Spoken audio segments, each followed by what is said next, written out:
nti obwonoonefu bususse nnyo ensangi zino, naye nga ekikulu ekiri mu bwonoonefu obwo kitutunuulire nnyo yenyegenyege. Mujje mwabuusa amaaso nga mulowooza nti nyegenyege festival kigambo ekiri awo, naye kiri kisiyaga. Erinnya baayagala disiiga kazigo, ng'era bwe tugenda okulaba ayaatu ezimu mu sura eyitibwa Baqara. Baganda baffe baasiiganga akaziga amazambi, naye ng'ebiri munda binyiiza Allah subhanahu wa ta'ala. Kati nyegenyege owulira ng'ekigambo ekiri awo, kuzina, kweyambula, kali kyo biki ebyo n'ebirowaayo mulowooza. Naye abantu okudda awo abali mwenda ne batandika okwenda ng'embwa, ng'ono yeebase ku muntu alinze munnaamale naawe oyingire, n'ono ali wali awoomi ng'akulinze omale ayingire. Ebibadde birabika nnyo mu ggobe ly'embwa oba embizzi. Ne bwe biba ng'abantu awo ensi weetuuse, ng'abantu bemuyita abagezi abazungu babireese, aboononefu abo, kiba kitegeeza nti Allah subhanahu wa ta'ala tasobola tuleka bwatufa. Aya eri mu sura eyitibwa Al-Hadid aya 15, gye tugenda okugeraageranya ne aya zaffe nga 8 ze mu sura eyitibwa Baqara, tujjemu ekyokuyiga. Allah yagamba nti alamu ya'ani lilladhina amanu an takhsha'a qulubuhum li dhikrillah wama nazala min alhaqqi. Ne statement jinjagala mugiwulire, yagamba nti wala yakunu kalladhina utul kitaba min qablu fatala alayhim al'amadu faqasat qulubuhum wa kathiru minhum fasiqun, wa kathiru minhum fasiqun. Temubeeranga bannammwe emabega betwassaako amateeka gaffe olwo ategeeza Abayisirayiri, ategeeza abantu ba Musa ne Isa. Temuwekolanga bannammwe emabega betwassaako amateeka gaffe ne tugabannyonnyola ne tubabuulira butya bateeka okuwangaala mu nsi. Ne fatwala alayhimul amadu, bwe baalabanga mu nsi tubawangaazizaamu ebbanga ppanvu tebafa. Muddu agenda mu myaka 8, myaka 6, myaka 5, ye n'alowooza nti twamuvaako alina kukola by'ayagala. Fakasat qulubuhum, birabanga ebbanga ppanvu tetumutta waali, yakakanyala omutima, yaguma, yalabanga asobola mu nsi yeetwala nti ayinamu ekifo, yeewulira obukulembeze, yeewulira amaanyi, yeewulira obulungi, n'aguma n'atereera. Ne wa kathiru minhum fasiqun, abantu abo population ennene eyali yesinga mu bo yali emaze okwonooneka. Allah yabaleka yabajjawo. Ab'ebitiibwa olwaleero population yaffe mu nsi yonna ebitundu 8 ku buli 100 bwonoonefu. Ebyo nga bitwaliddemu n'abakulembeze be mulowooza nti bakulembera abantu, be wandigambye nti be balagirira abantu ebyokukola, naye ate bakulembeddemu obwonoonefu bwennyini bwe twogerako. Gwe teweewuunya minisita omu okuba nga yategekayo omukolo oba ekivulu eky'abantu okujja okwetegereza obubina n'amakudde mu ggwanga lyaffe lya Uganda. Minisita mulamba, era gavumenti neeyisa ne ssente, paliyamenti yammwe, mujje mwetegereza abantu baakula batya obubina n'amakudde. Minisita omulamba. Kati Allah kyagambye nti fakathiru minhum fasiqun, bannammwe emabega eri be nali ntaddeko amateeka baayonoona, naye ng'ezimu ku nsonga ezabaleetera okwonoona nabawangaaza mu nsi ebbanga nga ddene. Aya eyo Allah subhanahu wa ta'ala ayina aya gyatunyumiza mu sura eyitibwa Baqara, ndowooza aya ya 75. Allah yagamba, aya ya 74, Allah yagamba nti thumma qasat qulubukum min ba'di dhalik fahiya kalhijarati aw ashaddu qaswa wa inna min alhijarati lamma yatafajjaru minhu alanhar وإن منها لما يتشقق فيخرج منه الماء وإن منها لما يحبط من خشية الله وما الله بغافل عما تعملون. okuva Allah subhanahu wa ta'ala luyassa amateeka ku baganda bammwe mabega, emitima gyabwe ate gyeyongera okukakanya luguma ne gibanga enjazi, emitima ne giguba ne gibanga ebyazi amayinja, oba ne gisingako oba n'amayinja, kubanga Allah agamba nti amayinja waliwo olumu munene ogasiŋŋaana ng'ate go gavaamu amazzi. Gwe tujjukira Musa alayhi salatu wassalam bwe yakuba omuggo gwe ku lwazi temwavaamu amazzi,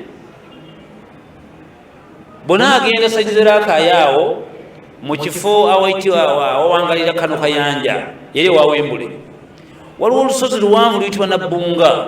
bw'olulinnya waggulu waliyo ekyazi kinene kiriko oluzzi lukalira, ne bwojja mu mwezi ogw'omusanvu ne bwojja ogw'omukaaga ne bwojja mu gwokubiri, olwazi luliko oluzzi waggulu Nabbunga ewakayanja terukalire. bonna agenda Tanzania oba yita ebukoba agenda akafa kayitibwa Kashaayi oba Nshambya, olinnya olusozi olwo luli kuyiika nga 12 olusozi olwo, ente gyeziri waliyo amalimiro, olusozi olwo waliyo ekyazi mwe muli oluzzi. Kati Allah nyumya agamba nti mulimu abantu abali mu nsi nga balina emitima nga migumu nga giringa ng'amayinja. Allah n'akulaga ati naye ate g'amayinja si magumu basinga nyinamu amayinja mu nsi agavaamu amazzi gakakkana gawulira ebiragiro bya Allah subhanahu wa ta'ala.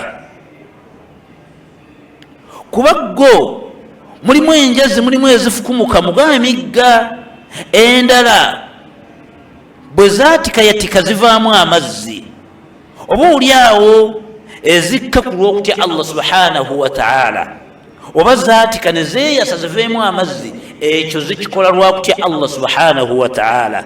Naye Allah anyumya agamba mu nsi nnyinamu abantu nga bagumu nnyo, nga ne bunnyonnyola ensonga n'agitegeera basinga enjazi. Ab'ebitiibwa, tugenda kugeraageranya abantu ba Musa alayhi salatu wassalam oba ba Isa, nga bwe tujjayo amazambi gaabwe tugageraageranya n'agaffe, era tulabe bwe kibanga Allah bali yabakwata olw'amazambi gaabwe n'abazikiriza bubi, fe asobola tulemwa. Byennyini bali bye baakola naffe bye tukole essaawa eno. Kati njagala tuloba amazambi gaabwe agamu amatonotono ge baakola Allah n'agaana, ate nga naffe tugakola Allah asobola tuleka. Teweerabira bo Abayisirayiri balina enkizo nnene gye tuli, ffe gye tutalina. Era omulezi waffe bwe yali ayogera ku Bayisirayiri yabayita baana be, naye ate ffe n'atuyita abaddu. Ompulya bulungi? Kitegeeza nti bwe kibanga abantu bali balina love, okwagalwa eri Allah subhanahu wa ta'ala, yabalinamu laavu nnyingi gwe gy'atakuyinaamu, bwe baba babuulirira omwana waabwe ow'omunaku ng'amatu okunkumula, bw'aba Allah yasalawo baasinga okwagala n'abakola ky'ogenda okuwulira, kati gwani nga n'ebyo byennyini by'okola byabawoningibwa ne bagaana n'abakwata. Allah subhanahu wa ta'ala anyumya agamba nti wa aminu bima anzaltu musaddiqan lima ma'akum wala takunu awwala kafirin bi. Essura eyitibwa Bakara aya ya 41. Allah agamba mmwe abantu abaliwo essaawa eno mukkiriza Allah. Ekyo yakiragira Abayisirayiri n'abagamba njagala mugondere nabbi wammwe Musa. Ekyo yakibagamba abaaliwo Abawarabu nga Allah yakassa Kurani naga mugoberere Muhammadin sallallahu alayhi wasallam, mukkirize Kurani gyazze nayo. Baganda baffe ab'enjiri mufune ekyokuyiga mu aya eno, aya ya 41. Wa aminu bima anzaltu musaddiqan lima ma'akum, mukkirize mugondere ekitabo kino Muhammad kyazze nakyo. Wala takunu awwala kafirin bi, muleme kubeera basoose kuwakanya kitabo kino. Era ategeeza Qur'ani olwo yali abajja ku njiri ne Tawreeti bonna amagezi gaabwe n'ebiragiro kati babijjenga mu Qur'ani. Wala takunu awwal kafirun bi, awwala kafirin bi, muleme kubeera nga bali oba muleme kubeera mmwe abasoose okuwakanya Qur'ani ali ku Bayisirayiri. Wala tashtaru bi ayati thamanan qalila, temuwanisanga ebigambo byange n'omuwendo omutono. Wa iyaya fattaqun, mubere kunze Allah wammwe. Abebitiibwa, Allah subhanahu wa ta'ala atandika alikusimbira agamba baganda baffe Abayisirayiri babeere ku mateeka agali mu Qur'ani, kubanga nabbi bwe yajja yali ajjulula Abayisirayiri abaali ku mulembe gwa Musa n'Abayudaaya abaali ku mulembe gwa Isa aba Musa bonna bave ku mateeka g'ebitabo ebikadde badde mu mateeka gano. Lwaki? Musaddiqan lima ma'akum, naago mazima gennyini geefaananyiriza agali mu bitabo byabwe. Allah alina amateeka gagenda obbagamba naye nti wala tulbisu lhaqu bilbatil wa taktumu lhaqu wa antum ta'lamun. Ab'ebitiibwa, temutabulanga amazima n'ebitali bituufu, togattanga ebibiri n'olowooza nti ojja kugenda mu nyegenyege ate oveeyo gy'osaale. Tolowooza nti ojja kugenda mu bbaala ojja oyaziine. Tolowooza nti ojja kukirambinga ate ogenda e Makka. Ab'ebitiibwa, wala talbisu lhaqqa bilbatil, temutabula mazima ne mubitabula n'obulimba nga mwagala okulowoozesa ensi nti omuntu asobola okuva mu nyegenyege alina asigala ng'asaala. Omuntu asobola okugenda mu bubbi n'abe nga mwazini. Togatta ebibiri, salawo obeere n'ekintu eki. Wala talbisu lhaqqa bilbatili, temwambaza temutabula amazima n'ebitali bituufu. Si kyekyokka, wala taktumu lhaqqa, temukweka amazima. Wa antum ta'lamun, nga amazima ago mugamanyi. Basajja bakulu abaliwo abakuze mu myaka awano Allah banyumya. Lwaki atuso kijja nti wa antum ta'lamun, basajja bakulu abali wano abakuze mu myaka 6, myaka 7, myaka 8, mwenna mukimanyi bulungi nti okulya ekisiyaga zambi. Musajja mukulu kaguta amanyi obukulu bw'ezzambi eryo. Baminisita abaliwo abakuze mu myaka bakashaija baani batumukunde baani mumanyi obukulu bw'ezzambi eryo. Allah kwe kukizza nti wa antum ta'lamun, muleme kulimba nti obwonoonefu n'amazima bifaanagana, mukimanyi. Olwo ayogera ku Bayisirayiri abaaliwo abakulu mu myaka abagamba amazambi agaaliwo, omwali ekisiyaga kitta bantu, mwali kubba n'ebirala, abagamba nti muleme kugatta bulimba, mubimanyi ebituufu. Ab'ebitiibwa, essaawa eno abali mumanyi obuzibu bw'ekisiyaga mu abakuze mu myaka, ekyo mukimanyi. Wala talbisu lhaqqa bilbatil, muleme kutulimba nti amazima n'obulimba temubyawula, mubimanyi. Kati Allah bwamugeza nti wa aqimu ssala wa atu zaka, babetwa musaale nnyo mutole zaka, warka'u ma'a rakiin, muvuname n'abavunama mukutamira abakutama, oba oliawo Allah subhanahu wa ta'ala abakyusizaamu. Kati ata'muruna nnasa bilbirri, olwo ate atandise okugyayo emiteeko. Olwo guno omuteeko gwabamanyi oba abalina kye bamanyi ku mateeka ga Katonda. Mmwe mulagira abantu bakole ebirungi. Ata'muruna nnasa bilbirri, mulagira abantu bakole ebirungi. Watansawuna anfusakum, mwe baseeka ne mwerabira ebyammwe. Wa antum tatluna alkitaba fala taqilun, nga mukimanyi bulungi ne bye musoma mu Qur'ani, musoma amateeka ga Katonda ng'ekyo mukimanyi bulungi. Oyinza okugaana omuntu okulya ekisiyaga ng'ate sseeko otendeka essabo.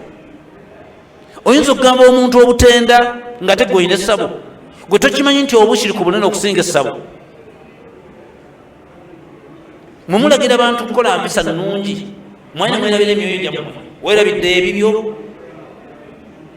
Olwo ali ku bamanyi. Ata'muruna nnasa bilbirri, mulagirira abantu empisa ennungi ate nga musimusize mukola.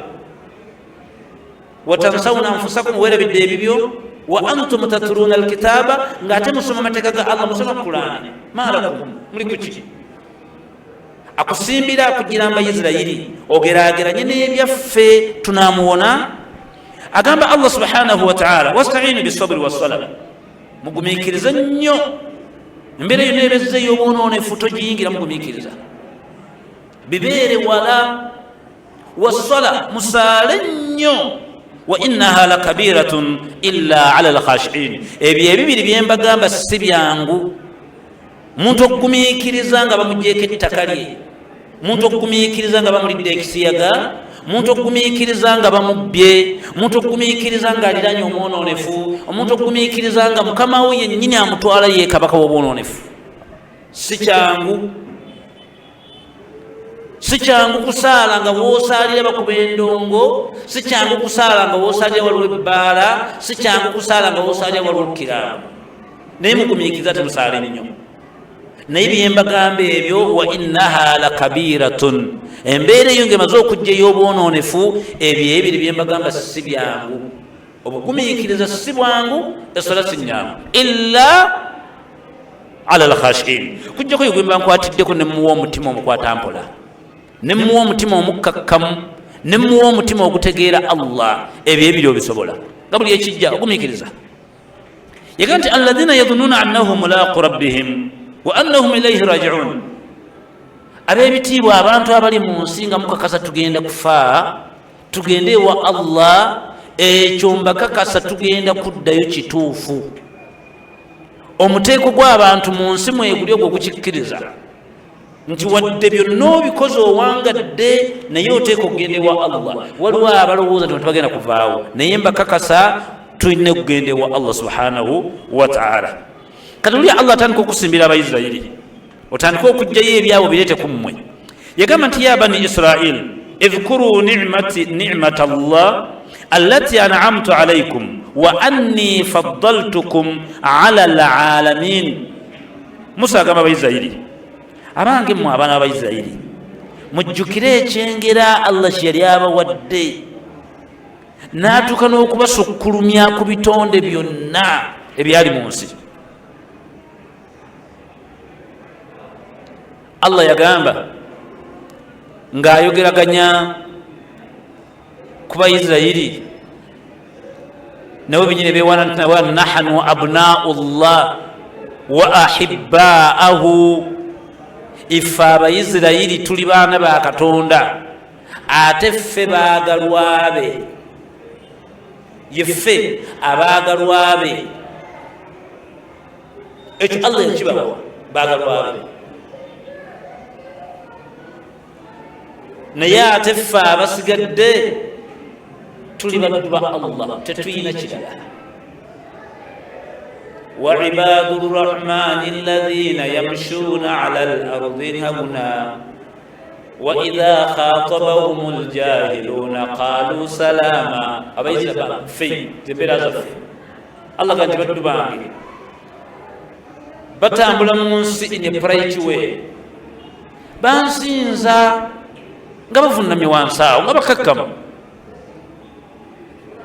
وإذا خاطبهم الجاهلون قالوا سلاما bwatuuka mu bantu nga boogera ebitategeerekeka abawoggana balinga ng'abalalu yaayitawo na mirembe oba alwana nnyo abateekemu ebigambo ebikakkanya gwe bw'oli. kati abaisirayiri Allah abakakasa nti balina enkizo gye tuli ne Musa kwe kugibajjukiza nti ya bani Israil idhkuru ni'mati allati an'amtu alaykum mujjukire ekyengera Allah kye yabawa mutandise obwononefu ab'ekisiyaga bakirimu nga bakikoppa ku mulembe gwa Luuti kyaliwo ku mulembe gwa Musa. kati abagamba batereere bakomewo mu mbeera entuufu naye nti wattaku yawma la tajizu nafsun an nafsin shay'a mutye nnyo olunaku tugenda okujja mu maaso ga Allah nga buli mwoyo gwerwanako gwokka wala yuqbalu minhu shafaa'a wala yukhadhu minha adlun wala hum yunsarun.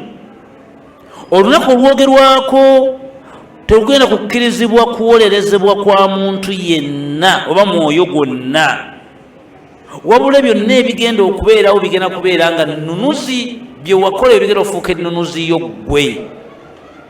Musa abalabula ababuulirira kati agamba wa idh najjakum min ali firauna yasumunakum suu al adhab. Uli Allah byabanyumiza byazze nga abataasamu.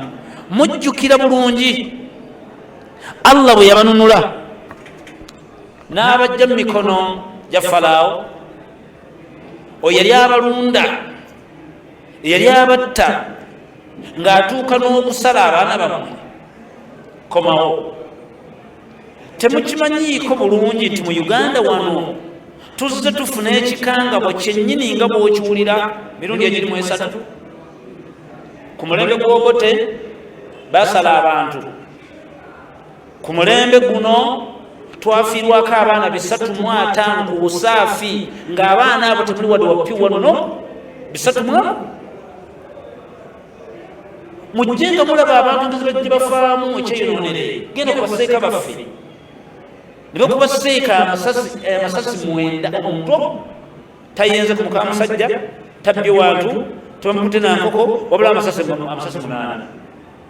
Kati Allah agamba nti wa idh najjaynakum min ali firauna yasumunakum suu al adhab. Bayisirayiri mmwe munkoze bubi okutandika ekisiyaga, munkoze bubi nnyo okutandika obubbi, mukoze okutandika obwamalaaya n'obwononefu wammwe. Nabanunula ne mbajja mu mikono gya Falaawo eri abalonda ng'embwa. Si kyekyokka, yudhabbihun abnaakum, yayitanga abaana bammwe n'asala nga asala ensolo. Wayastahiyuna nisaakum, bakolanga ebintu eby'ensonyi ku bakazi bammwe nga babawamba. Ab'ebitiibwa, olwaliro ekisiyaga kikize mu ggwanga kya mpaka, mu masomero babitaddeyo n'amaanyi namundu, ng'edimasita abigaana somero baligala, ng'avaayo bivumirira nga ffe wala tuvumirira. Tulina emikisa mingi nnyo egy'okulya obutono n'otututta, kubanga owalampye ekinene. Kati Allah abagamba nabataasa ku mubbi, ne mbataasa ku mutemu, ne mbataasa ku mwononefu ayitibwa Falaawo.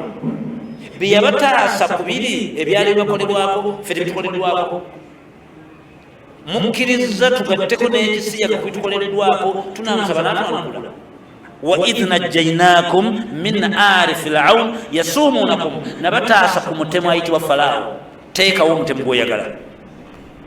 وفي ذلك بلاء من ربكم عظيم وفي ذلك بلاء منكم عظيم.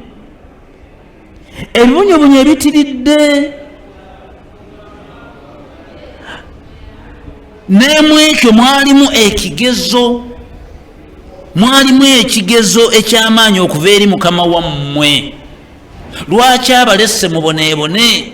Lwaki abalesse babatte? Lwaki abalesse babakuba amasasi mu Uganda? Lwaki obwana babusala? Lwaki muzze mubonaabona? Lwaki omusayigiyiika? Mulimu ekigezo kyammwe mmwe. Ab'omulembe guli balina ekigezo kyabwe Abayisirayiri, nammwe mulimu ekigezo kyammwe. Muzuukuke mudde Katonda.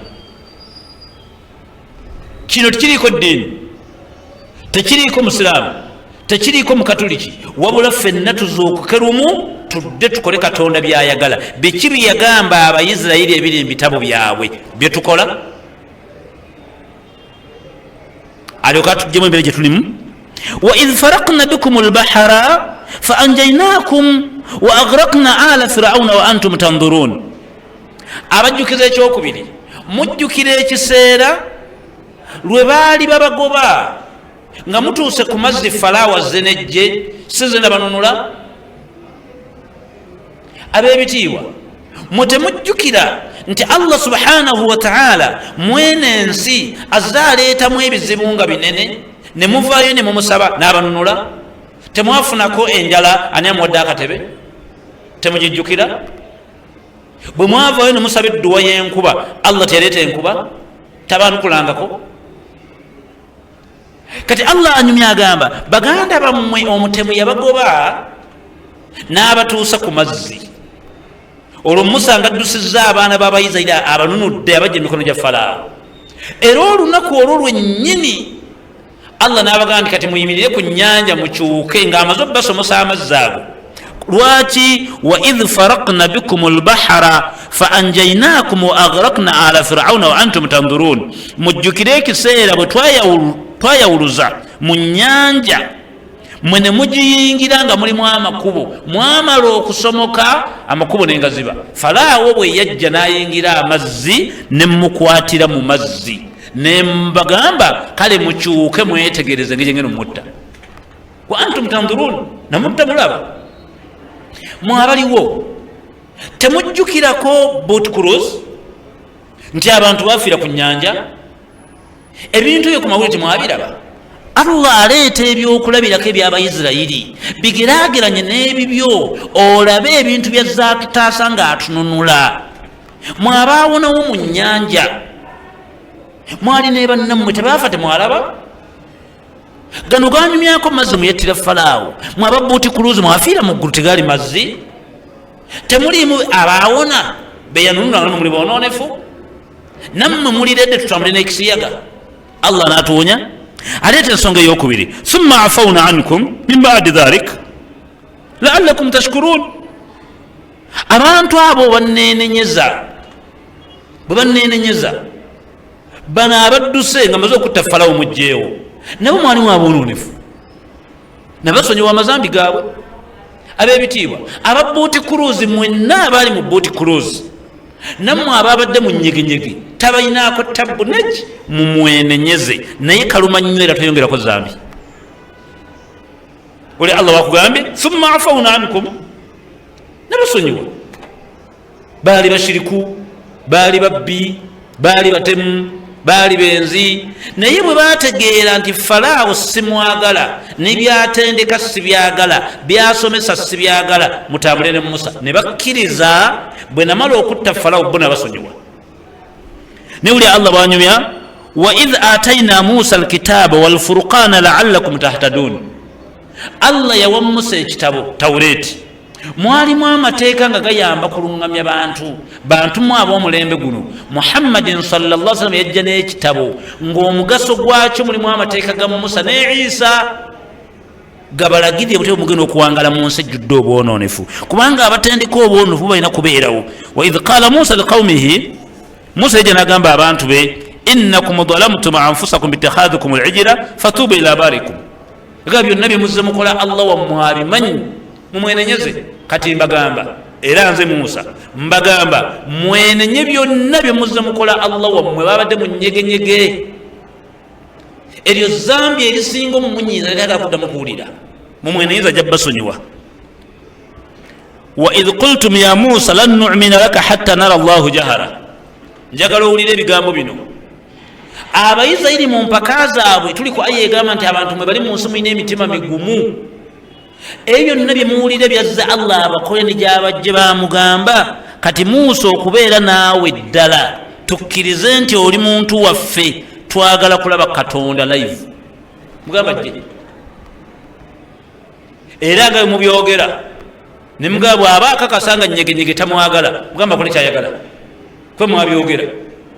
Kati bagamba Musa mugamba jje hatta nara Allahu jahara fa akhadtukum as-sa'iqa wa antum tanzurun. Ekyo bakifulumya Allah subhanahu wa ta'ala awo nnyini yassa ebibwatuka kubwatuka ne kutandika n'okumyansa okw'amaanyi ne bibajjira ebitiisa mu bo. Allah subhanahu wa ta'ala bonna n'abazikiriza. ne wadallalna alaykum al-ghamama wa anzalna alaykum al-manna was-salwa. Abantu abo Allah subhanahu wa ta'ala twabasiikiriza waggulu n'ekire asobole okweyoleka gye bali, era twabasiza ekika ky'enva ekitibwa manna, ne tubona ekika ky'emmere eyitibwa salwa.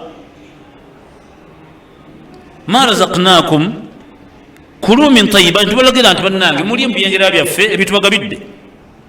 wama dhalamuna walakin kanu anfusahum yadhlimun, mulye ku birungi ebyo tubawadde. Tebalyazaamaanya nga ffe, wabula bba abantu abo bennyini baali beekolako bulyazaamaanya. Ebyo bye baasaba balowooza nti bamunyigiriza nnyo Katonda kijja mulema n'agibasiza emmere. Naye obulyazaamaanya bwe baasalawo bbo bwangaaliramu, Allah abagambye wama dhalamun walakin dhalamu anfusahum. Bulyazaamaanya ye tebwamutuukako era tebalowooza tebalumya nnyo, mwe mulumya myoyo gyammwe. Wa idh qulna dukhulu hadhihi alqarya faqulu minha, Allah n'awa order ti Abaisirayiri bagende e Misiri batandika okulya ebyengera bimezezza, bave e Jerusalemu, bave gye bali yonna bagende wali kumpi e Misiri, ebyokulya byonna mbibateereddewo. Mwalimu manna, mwalimu saluwa nga bw'obiwulidde. Buli omu akole kyayagala. Wadukhulu lbaba sujjada, mulyango ogwo baguyitemu bavuunamire Allah subhanahu wa ta'ala. Waqulu hittatun naghfira lakum hatayakum, benenyeza Allah amazambi gabwe gadde bakola. Wasanazidu muhsinin, bonna abakozi b'ebirungi ngenda bawa empeera ennyongeremu ku lunaku lw'enkomerero. Ne fabadala alladhina zalamu qawla ghayra alladhina qila lahum, tekikazaali ntono, kigambo kyennyini kye baayogera bakivaako, kigambo kye beeyama nti balabako Allah subhanahu wa ta'ala bagenda kumubeerako. Allah yamala okweyoleka gye bali, bamusabye n'ekijjulo, Allah baayawukanako Allah. Ne bafulumya ekigambo ekyokubiri ne bagamba nti wa idh qultum ya Musa lan nasbira ala ta'ami wahid. Musa, emmere gye yaleese ntono, manna ne salwa temala, mugamba aleete ebika by'emmere nga bimala, ffe tukooye, twagala mmere ng'ewera. Yawula ekigambo ekyo yayagala nnyo Abayisirayiri nga bwe nkugambye. Yagamba nti fad'u lana rabbaka yukhrij lana mimma tunbitu al-ardha, musabe Katonda omugambe atuleetere emmere emera ng'eva mu ttaka endala, ffe tukooye ebiva mu ggulu. Obeera otudde awo n'akuleetera obutunda, ate enkya n'akuleetera kino. Twagala atuwe buli kimere kiva mu ttaka twerimire. Njagala owulire obujjega obuli awo. Obadde olya kiwedde ng'otudde wamu, kati osaba kgenda kulima. Allah subhanahu wa ta'ala ne batandika okumentioninga n'emmere gye baagala, so bagimugamba, baga min baqliha wa kithaiha wa fuumiha wa adasiha wa basariha. Twagala obutungulu, twagala emboga, twagala mu nnyaanya, twagala mu bintu ebimera nga mujjiddemu obumera buno empokya. Waliwo obumera obulala bubanga bwa buruburu nga bukaze, naye obuntu obusinga kubeera mafiya ne Pemba kyanaku temutambula. Bonaagenda ku kizinga Zanzibar, kati bw'olinnya eryato n'ova Zanzibar ng'oyerekera e Mombasa, waliwo ekizinga kyogwako kitibwa mafiya, ye noova ogenda e Pemba. Kizinga kyo so waliwo n'amazzi awo wegaawukanira. Indian Ocean ina amazzi bweyingira mu Victoria, waliwo amazzi agayingira wawo amalala. Kati olwo okujugumira kungi nnyo era tuliyitawo emmere eyitawo ng'abantu bali mu azikali kitagambika. Emafiya ku kizimbe ekyo bayina obuntu oba bulima. Kati Abayisirayiri babigamba Allah bye baagala, bakooye emmere eva mu ggulu ng'ojja special balye buli kati baagala ebika bingi. Bagagenda otugambire Katonda wo atugire ebika bino wammanga. Twagala baqliha wa kithaiha wa fuumiha wa adasiha wa basariha. Twagalako obutungulu, twagalako emboga, twagalako ennyaanya, twagalako n'obuntu obulinga empokya. Naye buli bwe mbagambye adasi fuumiha bwe bulinganga bulime bujanjalo bwa buruburu buli awo, bagaba bwagala. Allah bagamba nti ihbitu Misra, ebimwagala bimera e Misiri, muveeyo mwenna gye mu Jerusalemu yonna mugenda oli e Misiri ngenda bibawa. Abalaziravvu gye bali buli kye baagala agenda kibawa. Abagamba nti ihbitu Misra, mutambule mugende e Misiri ngenda bibawa. Ebintu bye baasala ebyo Allah yabibawa. Kaala atastabdiluna alladhi huwa adna billadhi huwa khayr, ihbitu Misra fa inna lakum ma sa'altum.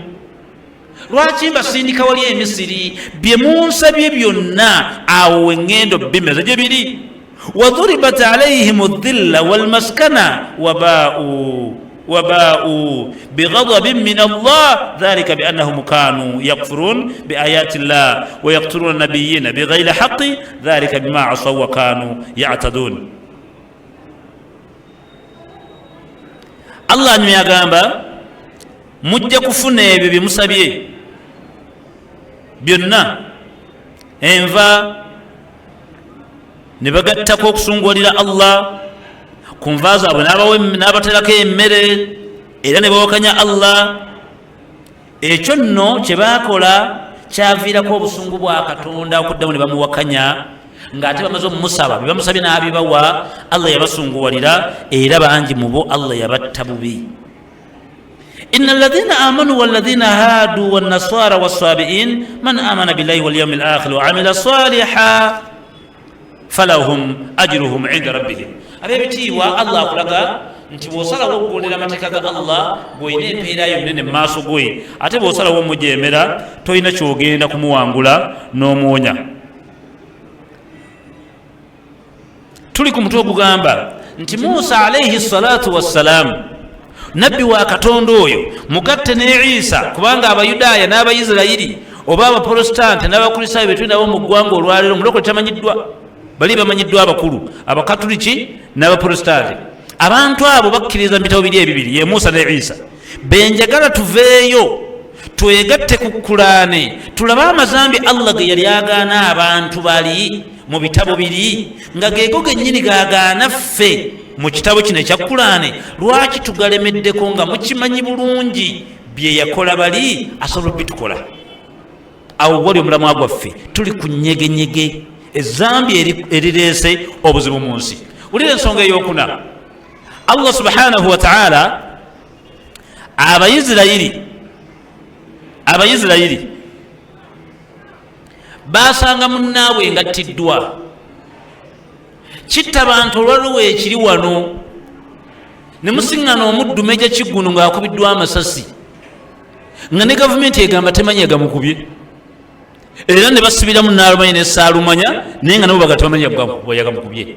Era tulina baseeka bali 12 essaawa eno abakubiddwa amasasi 10 abasibiddwa 45, ebibiri byavudde mu kkomera nga bifu. Imaamu w'e Busambatya, Imaamu w'e Buduuda, Imaamu w'e Magamaga, awo wonna gendedde awulole bayimaamu baawo bonna nti mu bina byonna ebyasooka okusibwa nga Kaweesa afudde, ebiri tebyadda. Naye ng'osinga n'omuntu afudde ali omutadde ku kkubo. Kati wulira Allah bwakunyumiza akati ku mulembe gwa Musa waliwo omuntu ali very popular yali amanyise, bamusingana ng'afudde ali ku kkubo. Abantu ne bakyankala ne babuuza naye ani yasse muganda waffe? Kati wulira Allah, njagala kukulaga eby'Abayisirayiri n'ebyaffe bifaanaganira ddala, naye bwe tunaasalawo okwawukana ku biragiro ebyo ebiri mu bitabo tetugenda kuwona Allah. Wa idh qaala Musa liqawmihi inna Allaha ya'murukum an tadbahu baqara. Musa yabagamba Allah ŋŋambye ku muganda wamwe yattiddwa okutegeera eyamusse tugenda kutta ente. Bwe tumala okutta ente tujja kuddira ebitundu by'ennyama ye, ekisambi n'ekisambi tubiteeke ku mubiri gwe ku sayidi y'owansi ku bigere paka wano mu kifuba, bwe tugenda okuteeka ennyama ey'emitundu ebiri. Tuddire omukono n'ekisambi tubitereeze ku bigere, ennyama emu tugiteeke ku sayidi y'owaggulu nga mu kifuba. Muganda waffe agenda kuzuukira, agenda tubuulira ani yamusse. Olwo ekigambo ekyo bwe kyayogerwa Allah ng'akigambye Musa, ensi yonna yali erina kuggwaayo ejje yeerabire ku kintu ekyo. Njagala mumulize bulungi. Qaalu atattakhidhuuna huzuwa. Musa otegeera bulungi, tukugamba nsonga ya buvunaanyizibwa, ozze kusala kutuzannyirako, oyogera bigambo byakuzannya. N'abagamba subhanallah sizannya. Qaala a'udhu billahi an akuna min aljahilin. Bannaye siri muzannyo, siri mbononefu nga mulowooza, sisaagasaaga, kyembagamba kituufu kivudde wa Allah. Omuntu afudde tugende tutte ente. Naye njagala owulira empaka eziri mu bantu nammwe abatulaba era abatuuliza empaka ze muyina, gwe mutima guli ogusinga ejjinja obugumu. Abanoonya muganda wammwe okutegeera eyamutemudde, wuliriza bulungi ebigambo bye baayogera. Qaalu id'u lana rabbaka yubayyin lana maahi. Tugambire Katonda wo atubuulire ekika ky'ente ate kika ki? Kati njagala okyebuuze mu magezi go ggwe. bakugambye nti genda olye emmere njala ekutta nibakuwa emitwalo 5 genda olye emmere okomawo obuuza omugaga akuwadde ssente mukama wange 5 gyompadde ndye muwogo balumonde Allah akugambye nti mwagala kutegeera eyassa omuntu wammwe ye genda musalente takutaddeeko obukulizo bwonna naye olw'empaka n'eggume so okwagala okulemesa ensonga babuuza ekibuuzo genda omutugambire katonda wo yubayyin lana maahi nti yekalaki omukwano gwabalinako tiyabeeganya kino kyeyabagamba qaala genda baŋŋambire nti innahu yaqulu innaha nti aŋŋambye omulezi wange ente eyo baqaratun nte la faridun wala bikirun bafuneyo ente nga si nkadde nnyo ate nga si kato nnyo tekimala mugaga akuwadde ssente mugaga mukama wange ndyeki nakugamba mwezo ssente baamu amagezi ofisseeko n'ezenkya genda olye emmere nga teziggwawo genda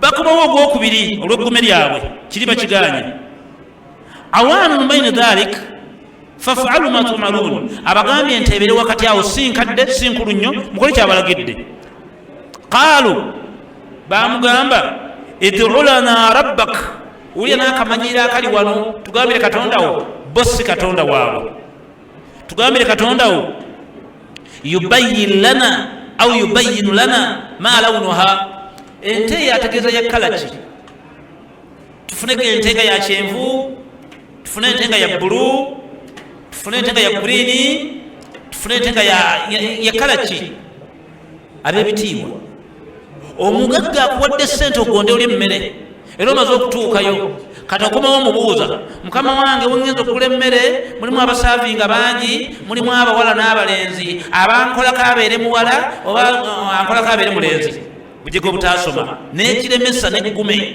obuuza Allah oyagala kutegeera yasse muntu wo omubuuza kala y'ente ensi bukyanga ebaawo teri nte ya black teri nte ya kyenvu teri nte ya green niye obuuza kala y'ente gwe ente z'obadde omanyi mu nsi omanyi nte kala ki nkulagalaavu gyayina ku bayisirayiri tekyamunyiiza bwati bwe yabaddamu qaala ngambire abasajja abo innahu yaqulu innaha bakaratu fara ente gye mbagamba myufu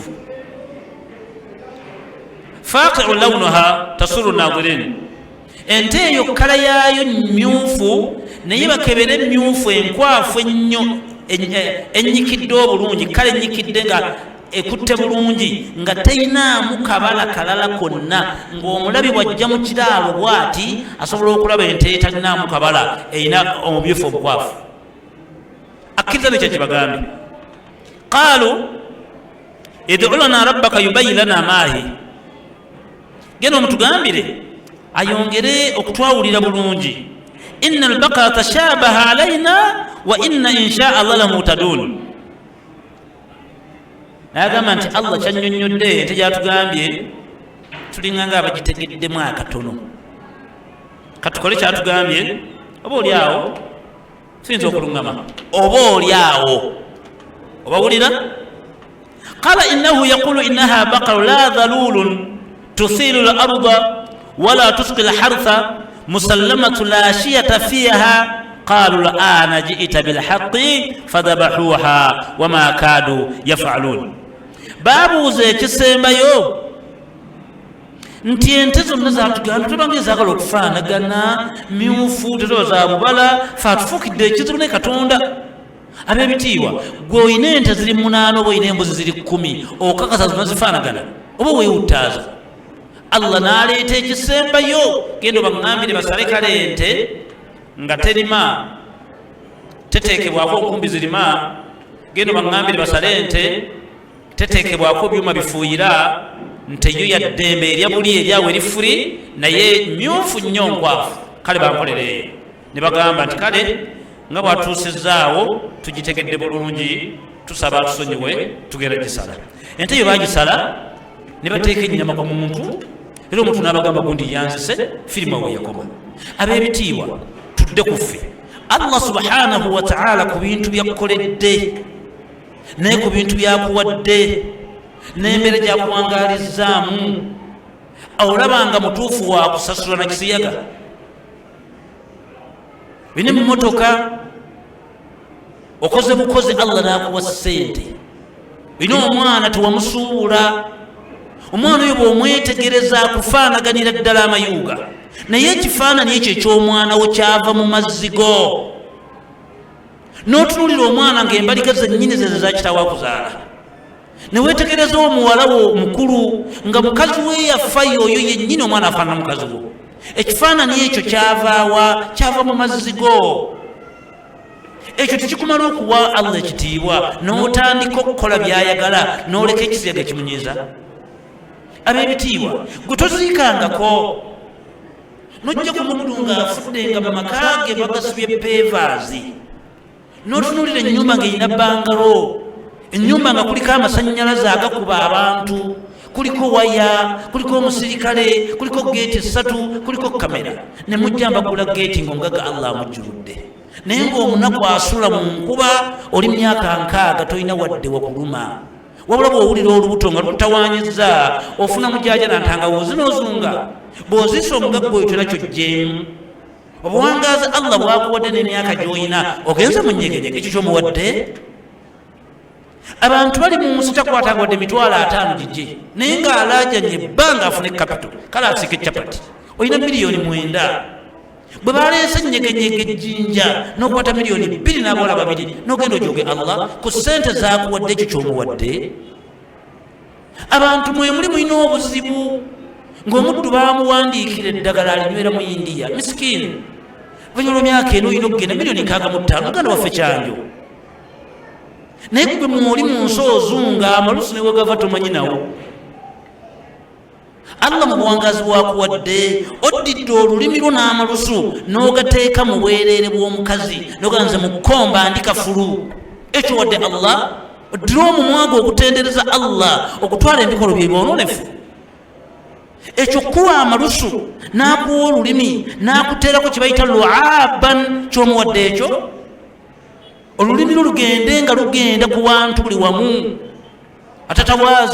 atawaaza muli w'embizzi munyiwa omwenge oddire omumwa gwo okutendereza Allah okuteeke mu bwereere bw'abakyala buli muntu ng'okombakomba bw'otyo Allah bw'omusasudde olulimi lwanyumyako ky'olukozesezza ndukunyumize walisaanan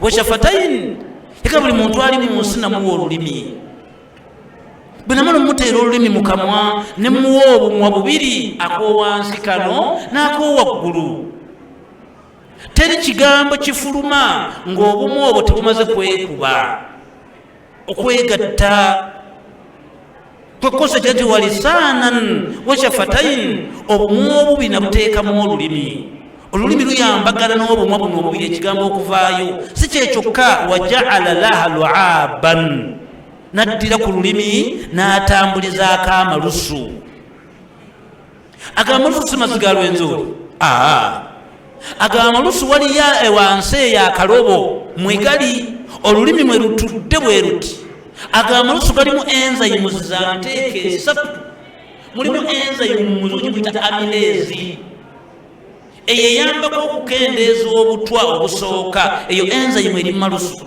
etta obutwa era bw'oba olina kyogenda okumira wano ku malookoli nga kigenda ng'akantu ako kafuuyira katono nnyo ebanga sipuleki bakendeeza obutwa obusookerwako obutono obeera mu mmere ekyo kirungo kiri malusu ekirungo ekyokubiri ekiri malusu okukyusa langweji ove mu luzungu odde mu luwarabu ove mu luwarabu odde mu luganda toyina ddagala lyomira kukyusa lulimi wabula oyasamanga bw'oyagala ng'oli mu langwejes ekyo ekirungo Allah ekikweka mu malusu ekirungo ekyokusatu kyekiyambako olulimi okubanga lulight luli spide bwe lubaako amalusu ago lwanguwa okukola era omuddu bw'aba Allah n'amujja mu bulamu obw'ensi akalobo kali amazzi ago mwe gali amalusu kayiwa mugenza okujja mu ddwaliro muganda omwe n'abagamba nti haaji olulimi luzitoye takyasobola kufulumya kigambo amazzi bagayiye lulimi lukaze ng'ekigambo muwulira kiva wala kati ab'ebitiibwa Allah yawa Abayisirayiri ebyengera bingi azabikugamba naye ate gwe byoyina yabyogera kaga nti wa in ta'uddu ni'matallahi la tuhsuha bwe ntuulaawo ne mbabuulira ebyengera buli omu bye namuwa tebimalikayo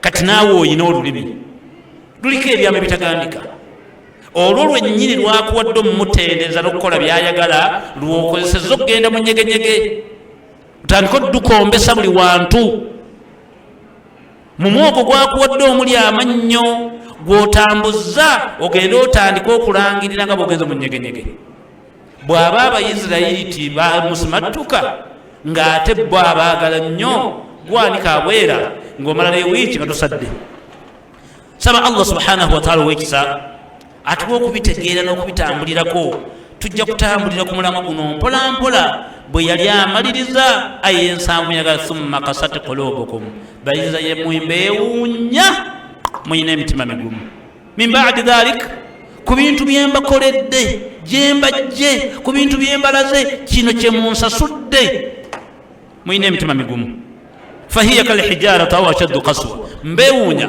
mulimu abantu mu nsi nga muyina emitima gisinga n'amayinja obugumu labwakiziza mu sura gye twataanikiddemu suratul Hadid aya 15 yamaliza agamba nti waaktharuhum humul fasiqin olwaleero mbakakasanza Allah wammwe ensi majority muli boononefu ab'ebitiibwa majority y'abantu mu nsi yonna nakati ebitundu 94 boononefu bwe kibanga ate obwononefu paliyamenti yebuteesa olina kyobuuza ab'ebitiibwa tuyina okwegendeza amateeka ga Allah bonasala okutawula obwononefu tojja kumuwangula hayakumullah wa jazakumullahu khaira mukkirize mbeebaze abagoberezi baffe abatulabeera abatuuliriza ababeera ku mitimbagano gyaffe nga mutugoberera tusaba Allah subhanahu wa ta'ala bomu bulungi ayongere okubasiima n'okubaagala ate mwongere otuwagira tuli beetaavu nabagamba twagala dawaka tuyambako okugenda mu firidi eyo okugenda okusomesa abantu bategeere Allah waabwe nembagamba tajja kusoboka nga tulisolera mitwalo 10 bwali baayawulira nga kimukutteko ng'alaba obunene bwakyo ofanga ino okuba essimu yange eri 0702001306 kino okiyingiramu n'owa abeetaavu abagala okusoma entambula eyo ebayambako okugenda okubasomesa biidhinihi taala sheekhe waffe alumizibwa ayitibwa Sheikh Umar Siddiq Ndawula tali mu ggwanga mbeera tuliko bamaseka mugimanyi bulungi mwongere omusabira tulina obuzibu mu ggwanga tibasheekhe ba mu Uganda tituli bumu buli omu ali bibye naye ndowooza embeera eyo tugende nga tugijjawo tutandike okukola joint session oba omuguwa ogumu ogwaffe nga twebeererawo Sheikh Munaffa ali mu mbeera sinnungi alumizibwa ali mu India naye tusaba Allah subhanahu wa ta'ala amuddize shifa amuddize obulamu bw'obulungi asobole okujja okutaasa ku umma kubanga musomesa munnaffe ate musomesa mulungi ab'ebitiibwa abagoberezi baffe b'abasiraamu betusomesa mummwe kino mukkirize nkyogere kiva ku ntobo ya mutima abasinga temuli balungi nkiddamu abasiraamu betusomesa naddala mu Uganda wallahi temuli balungi zina message zenfuna nyingi nezimu nga munvuma n'emisikini ng'omuntu kyakuvumira temuli abamu nga baseeka bannaffe bannyini tubamanyi nga bagenda batambuza enjiri eyo oyo mwononefu oyo musiru n'ebirala nga teseeka munno mwe bali baseeka tubamanyi yo nga laana eri awo bala azayitoya mu umma nga kiseera kikomo kiri awo naye nga abasawo basinga temuli balungi nyina omuddu mukize mwongere erinnya yayita Hasani Sunna yampako message mabigeeyo zo myaka ng'esatu musikini ng'avuma n'anvuma ebintu byali bingi nnyo mbwaggwe n'ebirala bita sheekhe w'embwa naye nga kukoze eki ninagenda okwetegereza ekiri emabega nga waliwo baseeka bamuseetinga musome tuzanyira mu sunna n'ebirala naye ng'ate omugobereza ataasoma ate oyite sheekhe embwa bamuyita Hasani Sunna oli social media okwo naye nakukwasa Allah wo wenenyeza Allah wakusonyiwe kubanga abagoberezi bwe temwagadde basomesa bammwe ebyanyenyegenyege wo boononefu mugenda kubimanya mutya mulina kwagala bawalimu bw'oba olina ensonga z'otakkanya na muwalimu mutuukirire yokuta okusimirya n'ovuma si birungi. Kasheikh Omar Siddiq musomesa munnaffe era sheekhe waffe saba muteeke mu dduwa Allah amuze shifa kubanga walawula ulama la halakatul jahiliya. Manyamu yawandika n'agamba singa abamanyi tebali mu ddiini nammwe bakiiguye ge mwandizikiridde kubanga ate wandiggyewo amateeka k'otambuliza eddiini yo. Mukkirize mbawe ku dduwa Manzila supporters abali ku mwezi gwaffe guli abatwayo akasente ka buli mwezi twale 10 nsaba Allah abasiime. Mudire yinze munnaku muli myezi ng'ebiri mudire yinzeemuko naye twagala bamemba abapya aba 12 mwegatte ka group ako muwaaye emitwalo 10 gya mwezi kitambuza ku ddawa. Enamba 0702001306 kizeba wedduwa obudde buweddeyo. Rabbana taqabbal minna innaka antas samiul alim وتب علينا إنك أنت التواب الرحيم. ربنا لا تجعلنا فتنة للذين كفروا واغفر لنا إنك أنت العزيز الحكيم. ربنا ما خلقت هذا باطلا سبحانك فقنا عذاب النار. ربنا إنك من تدخل النار فقد أخزيته وما للظالمين من أنصار. ربنا واجعلنا مسلمين لك ومن ذرياتنا أمة مسلمة لك وأرنا مناسكنا وتب علينا إنك أنت التواب الرحيم. ربنا أفرغ علينا صبرا وثبت أقدامنا وانصرنا على القوم الكافرين. رب اصرف عنا عذاب جهنم إن عذابها كان غراما إنها ساءت مستقرا ومقاما. ربنا لا تؤاخذنا إن نسينا أو أخطأنا. ربنا ولا تحمل علينا إصرا كما حملته على الذين من قبلنا. ربنا ولا تحملنا ما لا طاقة لنا به واعف عنا واغفر لنا وارحمنا أنت مولانا فانصرنا على القوم الكافرين. ربنا عليك توكلنا وإليك أنبنا وإليك المصير. ربنا آتنا في الدنيا حسنة وفي الآخرة حسنة وقنا عذاب النار. اللهم إياك نعبد ولك نصلي ونسجد نرجو رحمتك ونخشى عذابك إن عذابك الجد بالكفار مرحقا. ربنا لا تجعلنا مع المردودين ولا مغضوب عليهم ولا الضالين. اللهم انصرنا على عدونا وعلى الذين ظلمنا وإن لم تغفر لنا وترحمنا لنكونن من الخاسرين. اللهم افتح لنا أبواب رحمتك